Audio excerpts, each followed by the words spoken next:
ঝালকাঠিতে সাংবাদিকদের সাথে জামাত মনোনীত পদপ্রার্থীর মতবিনিময়। বিস্তারিত দেখুন নেক্সট রিপোর্টে।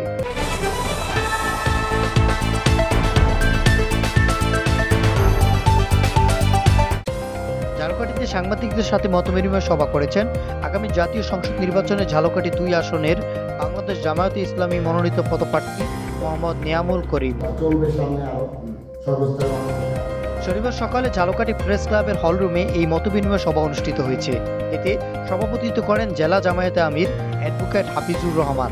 মতবিনিময় সভায় অন্যান্যদের মধ্যে উপস্থিত ছিলেন জেলা জামায়াতের নায়েবে আমির BM আমিনুল ইসলাম, জেলা সেক্রেটারি মোহাম্মদ ফরিদুল সহ স্থানীয় জামাতের নেতৃবৃন্দ।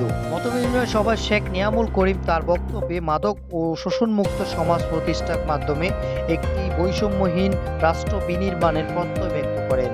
প্রেস ক্লাব সভাপতি কাজী খলিলুর রহমান ও সাধারণ সম্পাদক অ্যাডভোকেট আক্কাস শিকদার সহ বিভিন্ন প্রিন্ট ও ইলেকট্রনিক মিডিয়ার সাংবাদিকরা এই মতবিনিময় সভায় উপস্থিত ছিলেন।